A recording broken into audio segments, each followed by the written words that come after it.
आपके समक्ष विज्ञान का अध्याय 4 कार्बन एवं उसके यौगिक का भाग 1 को लेकर उपस्थित हूँ।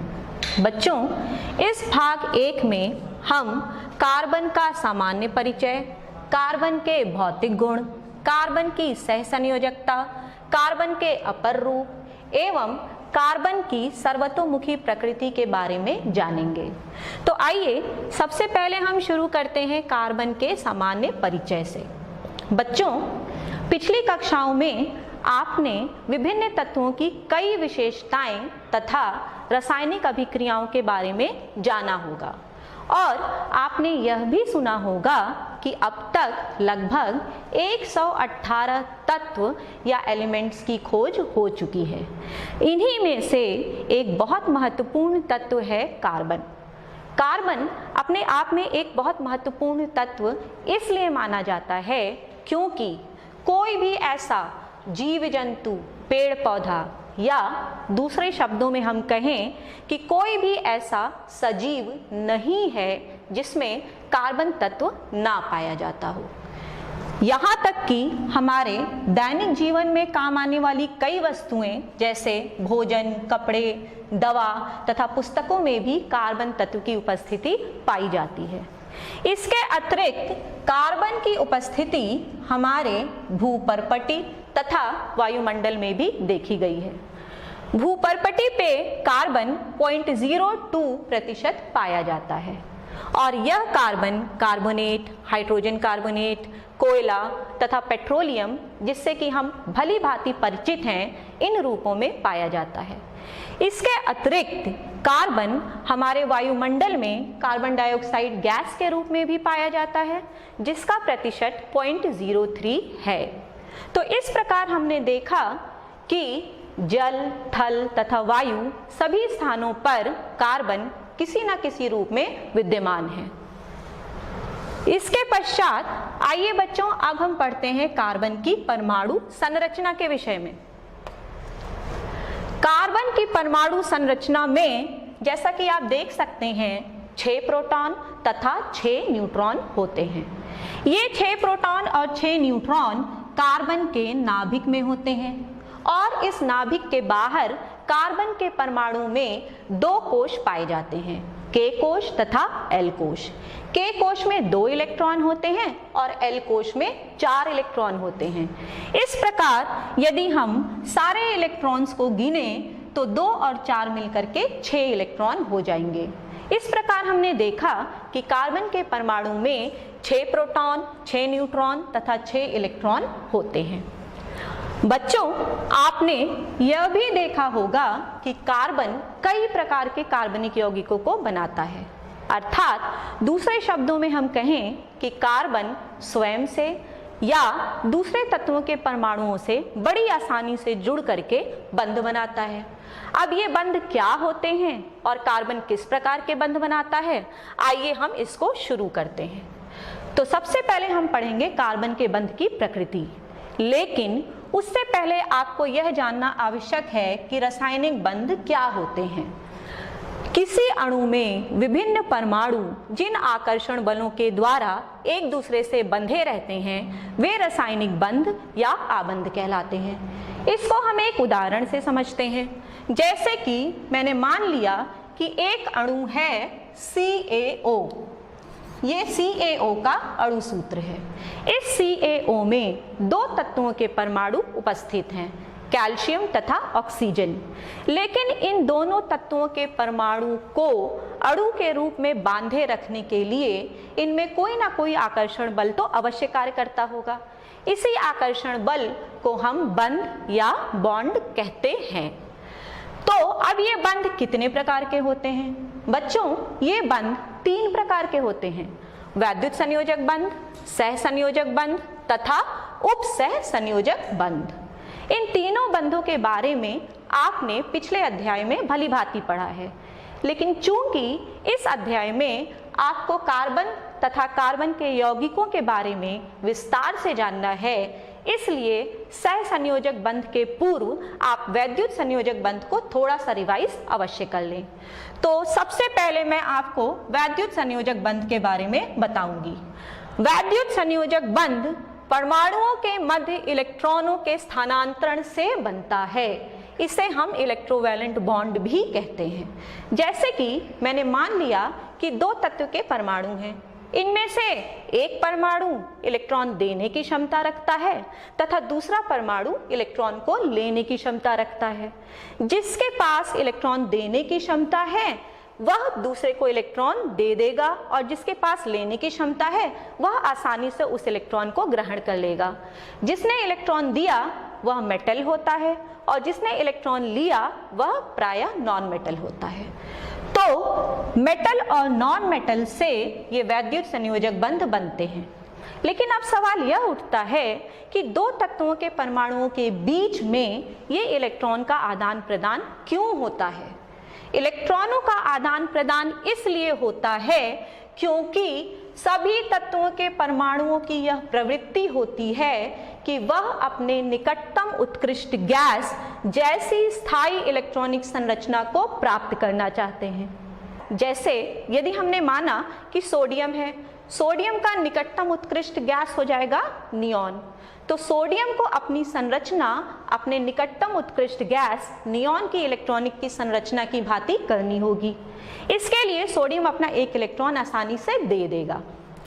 तो इस प्रकार हमने देखा कि सभी तत्वों के परमाणुओं की यह विशेषता होती है कि वह इलेक्ट्रॉनों का आदान प्रदान करके अपने निकटतम उत्कृष्ट गैस के जैसी संरचना को प्राप्त करना चाहते हैं। अब अगला प्रश्न यह उठता है कि उन्हें निकटतम उत्कृष्ट गैस की जैसी संरचना क्यों चाहिए? यदि वह अपने निकटतम उत्कृष्ट गैस की जैसी संरचना को प्राप्त कर लें तो वह स्टेबल हो जाएंगे या स्थिरता को प्राप्त कर लेंगे।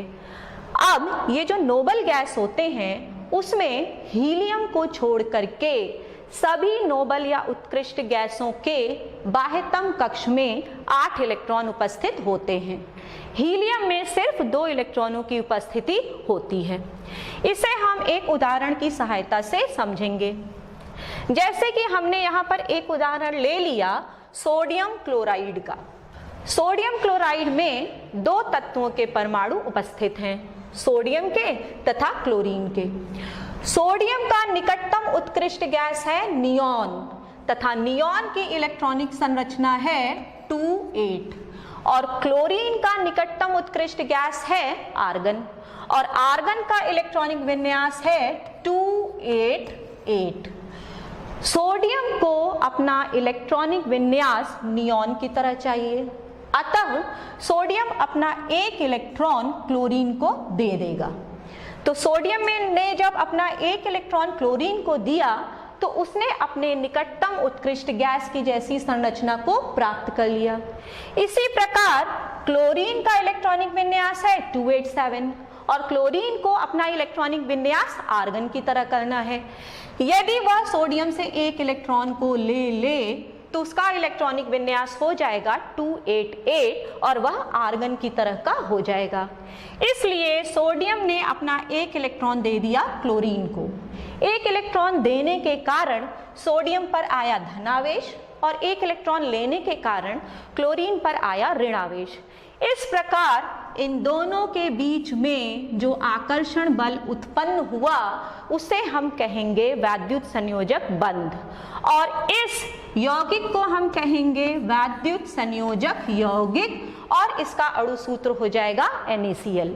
तो इस प्रकार आपने देखा कि वैद्युत संयोजक यौगिक उन 2 तत्वों से बनते हैं जिनके परमाणुओं में से एक को इलेक्ट्रॉन देने की क्षमता होती है तथा दूसरे को इलेक्ट्रॉन की लेने की क्षमता होती है।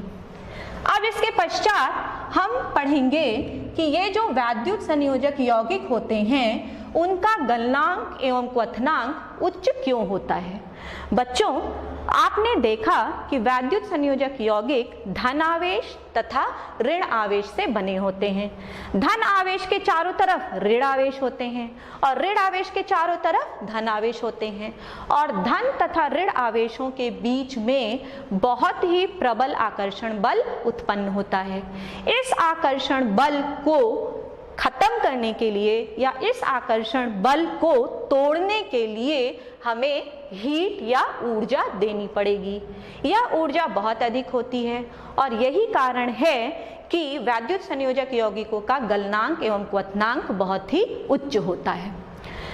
इनके यौगिक वैद्युत का चालन करते हैं। बच्चों, यदि वैद्युत संयोजक यौगिकों में उपस्थित धन आवेश तथा ऋण आवेश को हम अलग कर दें तो इनमें स्वतंत्र आवेश या फ्री आयंस बन जाएंगे और इन्हीं स्वतंत्र आवेशों या फ्री आयंस के कारण ये वैद्युत का चालन करेंगे। अब हम पढ़ेंगे वैद्युत संयोजक बंध के पश्चात सह संयोजक बंध। परमाणुओं के मध्य इलेक्ट्रॉनों की बराबर साझेदारी से जो बंध बनते हैं उन्हें हम कहते हैं सह संयोजक बंध। यदि हमने मान लिया कि दो तत्वों के परमाणु हैं, उनमें से ना किसी में इलेक्ट्रॉन देने की क्षमता है ना किसी में इलेक्ट्रॉन लेने की क्षमता है, तो वो करेगा क्या? फिर उन दोनों तत्वों के परमाणु बराबर बराबर इलेक्ट्रॉन की साझेदारी करेंगे और इस साझेदारी से जो आकर्षण बल उत्पन्न होगा उसे हम कहेंगे सहसंयोजक बंध या कोवैलेंट बॉन्ड। यदि दोनों तत्वों के परमाणुओं के मध्य एक एक इलेक्ट्रॉन की साझेदारी हो तो एकल बंध या सिंगल बॉन्ड बनेगा। यदि दोनों तत्वों के परमाणुओं के मध्य दो दो इलेक्ट्रॉन की साझेदारी हो तो द्विबंध अथवा डबल बॉन्ड बनेगा। यदि दोनों तत्वों के परमाणुओं के मध्य तीन तीन इलेक्ट्रॉन की साझेदारी हो तो त्रिबंध या ट्रिपल बॉन्ड बनेगा। अब हम देखेंगे कि कार्बन सहसंयोजक आबंध या कोवैलेंट बॉन्ड क्यों प्रदर्शित करता है। बच्चों, इसके लिए हम फिर से चलते हैं कार्बन की परमाणु संरचना पे। कार्बन की परमाणु संरचना में मैंने आपको बताया कि कार्बन के कोशों में 2 और 4 इलेक्ट्रॉन होते हैं। के कोश में 2 और एल कोश में 4 इलेक्ट्रॉन होते हैं। अब इसे स्थिरता को प्राप्त करने के लिए या तो इन चारों इलेक्ट्रॉनों को दे देगा या तो 4 इलेक्ट्रॉन बाहर से ले लेगा। आइए देखते हैं कि यदि कार्बन 4 इलेक्ट्रॉनों को बाहर से ले तो क्या होगा।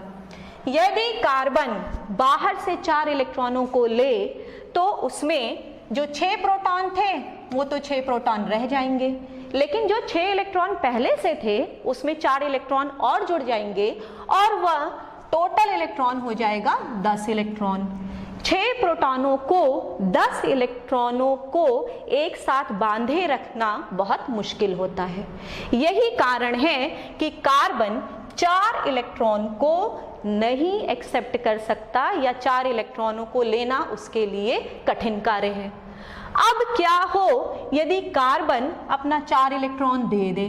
बच्चों, आपको पता है कि ये है कार्बन का नाभिक जिसमें 6 प्रोटॉन होते हैं और इसके ये 2 कोश हैं। पहले कोश में 2 इलेक्ट्रॉन और दूसरे कोश में 4 इलेक्ट्रॉन। ये 4 इलेक्ट्रॉन नाभिक के बहुत पास हैं, अतः नाभिक अपने इन 6 प्रोटॉनों से बाहर के 4 इलेक्ट्रॉनों को बहुत प्रबल आकर्षण बल से खींचा रहता है और इस आकर्षण बल के कारण इन चारों इलेक्ट्रॉनों को बाहर निकालने में अत्यधिक ऊर्जा लगेगी। यही कारण है कि कार्बन 4 इलेक्ट्रॉन नहीं देता है।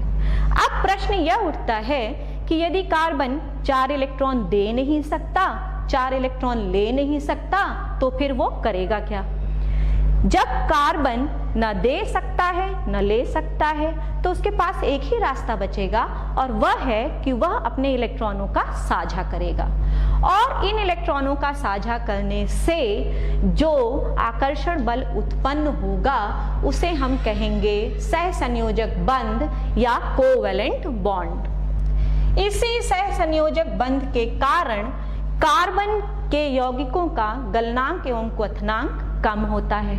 बच्चों, यहाँ पर मैंने एक उदाहरण लिया है एक सहसंयोजक यौगिक इथाइल अल्कोहल जिसका अणु सूत्र है C2H5OH। इन दोनों C2H5OH के अणुओं के बीच में जो आकर्षण बल लगता है उसे हम कहते हैं अंतर आणविक आकर्षण बल। चूंकि यह बल बहुत कमजोर होता है इसलिए इसको तोड़ना बहुत ही आसान होता है। यही कारण है कि कार्बन के यौगिकों का गलनांक एवं क्वथनांक कम होता है। इसके पश्चात कार्बन के यौगिक विद्युत के अच्छे चालक नहीं होते। इसका कारण है कि कार्बन के बाह्यतम कोश में जो 4 इलेक्ट्रॉन होते हैं वो 4 के चारों इलेक्ट्रॉनों को साझा कर लेता है। इसलिए कार्बन में कोई भी स्वतंत्र इलेक्ट्रॉन या फ्री इलेक्ट्रॉन नहीं बचता है। यही कारण है कि कार्बनिक यौगिक विद्युत के अच्छे चालक नहीं होते हैं। इसके पश्चात बच्चों अब हम पढ़ेंगे कुछ कार्बनिक यौगिकों के अणुओं की संरचना। सबसे पहले हम पढ़ेंगे मीथेन का अणु। मीथेन के अणु में एक कार्बन तथा 4 हाइड्रोजन हैं। कार्बन के कोश में 2 तथा 4 इलेक्ट्रॉन हैं और कार्बन का जो निकटतम उत्कृष्ट गैस है वह है नियॉन। नियॉन का इलेक्ट्रॉनिक विन्यास है 2,8। अब जैसा कि मैंने आपको पहले बताया है कि किसी भी तत्व की इलेक्ट्रॉनिक संरचना स्थिरता को प्राप्त करने के लिए अपने निकटतम उत्कृष्ट गैस के जैसी इलेक्ट्रॉनिक संरचना की तरह होनी चाहिए। तो कार्बन को अपनी इलेक्ट्रॉनिक संरचना नियॉन की तरह करनी है। तो कार्बन के बाह्यतम कोश में 4 इलेक्ट्रॉन हैं और नियॉन के बाह्यतम कोश में 8 इलेक्ट्रॉन हैं। तो कार्बन को 4 इलेक्ट्रॉन की आवश्यकता है। अब आप एक चीज ध्यान में रखिएगा कि जिस तत्व को जितने इलेक्ट्रॉन्स की आवश्यकता होगी वह उतना ही सहसंयोजक बंध बनाएगा। जैसे यहाँ पे कार्बन को 4 इलेक्ट्रॉन की आवश्यकता है तो कार्बन अपने 4 इलेक्ट्रॉनों का साझा करेगा। जैसा कि आप यहाँ पे देख सकते हैं कि कार्बन ने अपने चारों इलेक्ट्रॉनों का साझा हाइड्रोजन के परमाणुओं के साथ में किया हुआ है। अब हाइड्रोजन का निकटतम उत्कृष्ट गैस हीलियम है। यदि आप तुलना करें तो हाइड्रोजन को 1 इलेक्ट्रॉन की कमी है, इसलिए हाइड्रोजन अपने 1 इलेक्ट्रॉन का साझा कार्बन के परमाणु से करेगा।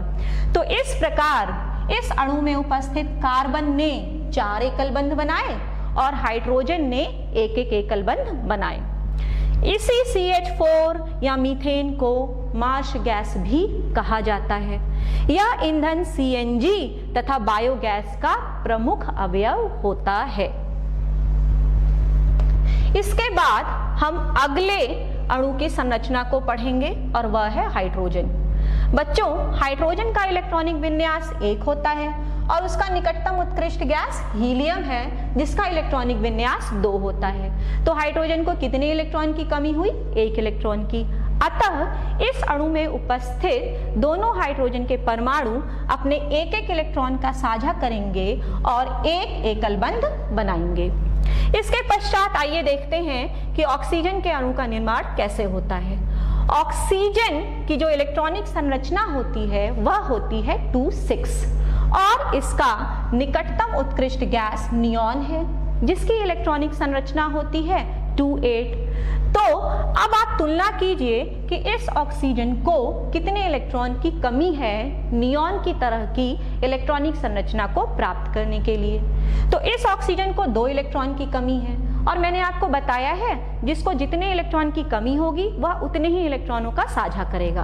अतः ऑक्सीजन के अणु में उपस्थित दोनों ऑक्सीजन के परमाणु अपने 2-2 इलेक्ट्रॉन का साझा करते हैं और द्विबंध या डबल बॉन्ड बनाते हैं। इसके पश्चात अब आप देखिए नाइट्रोजन के अणु का निर्माण किस प्रकार होता है। नाइट्रोजन के अणु में नाइट्रोजन के 2 परमाणु हैं और नाइट्रोजन का इलेक्ट्रॉनिक विन्यास 2,5 है। नाइट्रोजन का भी निकटतम उत्कृष्ट गैस नियॉन है जिसका इलेक्ट्रॉनिक विन्यास 2,8 है। तो अब आप तुलना कीजिए कि नाइट्रोजन को नियॉन के जैसा इलेक्ट्रॉनिक विन्यास प्राप्त करने के लिए कितने इलेक्ट्रॉनों की कमी है। तो नाइट्रोजन को 3 इलेक्ट्रॉनों की कमी है। अतः दोनों नाइट्रोजन के परमाणु अपने 3-3 इलेक्ट्रॉन का साझा करते हैं और त्रिबंध या ट्रिपल बॉन्ड बनाते हैं जिससे नाइट्रोजन के अणु का निर्माण हो जाता है। इसके पश्चात अगला उदाहरण आप देखिए अमोनिया के अणु का। अमोनिया के अणु में 1 नाइट्रोजन का परमाणु है तथा 3 हाइड्रोजन के परमाणु हैं। नाइट्रोजन का निकटतम निकटतम उत्कृष्ट गैस है नियॉन, जिसकी इलेक्ट्रॉनिक संरचना होती है 2,8, और हाइड्रोजन का निकटतम उत्कृष्ट गैस है हीलियम, जिसका इलेक्ट्रॉनिक विन्यास होता है 2। तो नाइट्रोजन को नियॉन के जैसा इलेक्ट्रॉनिक विन्यास चाहिए, तो आप बाह्यतम कोश में देखिए कि उसको कितने इलेक्ट्रॉनों की कमी है। तो 5 को 8 बनाने के लिए उसे 3 इलेक्ट्रॉन और चाहिए। अतः इस अणु के निर्माण में नाइट्रोजन अपने 3 इलेक्ट्रॉनों का साझा करता है। हाइड्रोजन का निकटतम उत्कृष्ट गैस है हीलियम। हीलियम को 1 इलेक्ट्रॉन की कमी है, अतः हाइड्रोजन अपने 1-1 इलेक्ट्रॉन का साझा नाइट्रोजन परमाणु के 3 इलेक्ट्रॉनों से कर लेते हैं। तो इस प्रकार इस अणु में आपने देखा कि नाइट्रोजन का परमाणु अपने 3 इलेक्ट्रॉनों का साझा करता है और हाइड्रोजन का परमाणु अपने 1 इलेक्ट्रॉन का साझा करता है। इसके पश्चात हम जल की संरचना देखेंगे, जिसका अणु सूत्र होता है H2O। इस जल के अणु सूत्र में एक ऑक्सीजन का परमाणु है। ऑक्सीजन का भी निकटतम उत्कृष्ट गैस होता है नियॉन, जिसकी इलेक्ट्रॉनिक संरचना होती है 2,8। तो ऑक्सीजन को नियॉन के जैसी इलेक्ट्रॉनिक संरचना चाहिए, अर्थात इस ऑक्सीजन को 2 इलेक्ट्रॉनों की कमी है। तो यह ऑक्सीजन अपने 2 इलेक्ट्रॉनों का साझा करेगा और अपने अणु में 2 एकल बंध बनाएगा। हाइड्रोजन का निकटतम उत्कृष्ट गैस हीलियम है, जिसकी इलेक्ट्रॉनिक संरचना 2 होती है। तो हाइड्रोजन को हीलियम के जैसी इलेक्ट्रॉनिक विन्यास प्राप्त करने के लिए 1 इलेक्ट्रॉन की आवश्यकता है। अतः यह हाइड्रोजन अपना 1 इलेक्ट्रॉन ऑक्सीजन परमाणु के 1-1 इलेक्ट्रॉन से साझा करेगा और हाइड्रोजन एकल बंध बनाएगा। बच्चों, इस प्रकार आपने कार्बनिक यौगिकों के विभिन्न अणुओं की संरचना सीखी। आइए अब हम सीखते हैं कार्बन के अपर रूप या एलोट्रॉप्स ऑफ कार्बन के बारे में। अपर रूपता वह गुण है जिसमें कोई तत्व एक से अधिक रूपों में पाया जाता है। प्रत्येक रूप के भौतिक गुण भिन्न एवं रासायनिक गुण समान होते हैं। जैसे कि यहाँ पर यदि आप उदाहरण लीजिए हीरा, ग्रेफाइट, फुलेरीन, कोयला तथा चारकोल, ये सभी के सभी कार्बन के बने होते हैं। चूंकि इन सभी में एक ही तत्व कार्बन होता है, अतः इनकी रासायनिक अभिक्रियाएं समान होंगी। अब इनमें से हम कुछ अपर रूपों के गुणों के बारे में पढ़ेंगे। पहला है हीरा। हीरा रंगहीन, भारी, अत्यधिक कठोर होता है। हीरा विद्युत का कुचालक होता है। हीरा विद्युत का कुचालक इसलिए होता है क्योंकि हीरे में उपस्थित प्रत्येक कार्बन अपने चारों इलेक्ट्रॉनों का साझा कर लेता है, अतः फ्री इलेक्ट्रॉन अनुपस्थित होते हैं। हीरे की संरचना कठोर त्रिविमीय होती है।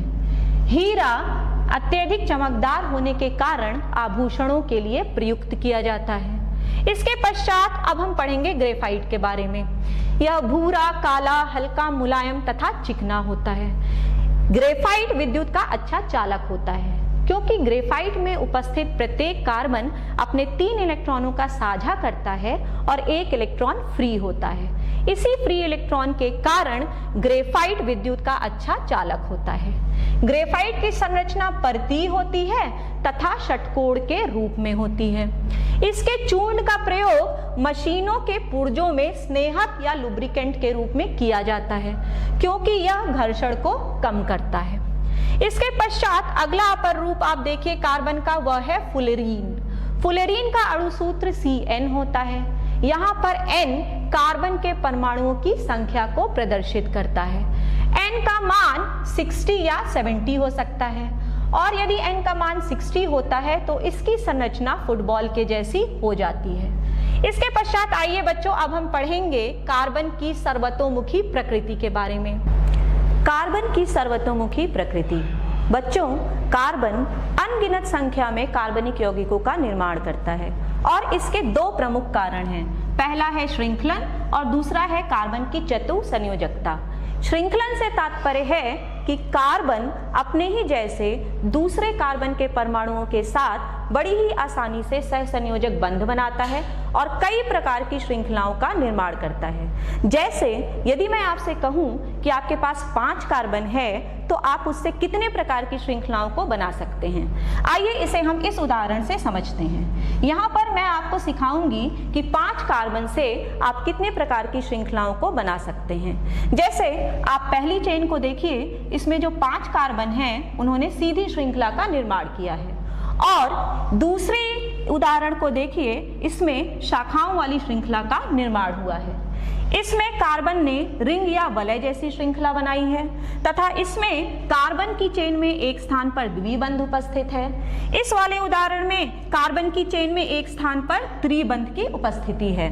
इस लास्ट वाले उदाहरण में कार्बन ने एक ही चेन में द्विबंध तथा त्रिबंध दोनों का निर्माण किया है। तो इस तरह से आप देख सकते हैं कि कार्बन अपने श्रृंखलन के गुण के कारण कई प्रकार की श्रृंखलाओं का निर्माण करता है।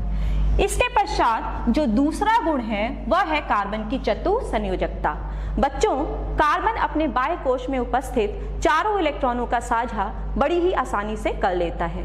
यह हाइड्रोजन, सल्फर, क्लोरीन, ऑक्सीजन इत्यादि सभी तत्वों के परमाणुओं के साथ बड़ी ही आसानी से सहसंयोजक बंध बनाता है। तो इस प्रकार बच्चों, आपने कार्बन की सर्वतोमुखी प्रकृति को समझा और यह जाना कि कार्बन असंख्य कार्बनिक यौगिक कैसे बनाता है। तो बच्चों, आज की इस वीडियो में हमने निम्न महत्वपूर्ण बिंदुओं पर चर्चा की। कार्बन का परिचय, उसके भौतिक गुण, सहसंयोजकता, अपर रूप तथा उसकी सर्वतोमुखी प्रकृति। बच्चों, ये आपका गृह कार्य है। आप इस वीडियो को देख करके इसको करने का प्रयास कीजिएगा और नहीं समझ में आए तो फिर से वीडियो को देखिएगा और इसे सॉल्व करिएगा। धन्यवाद।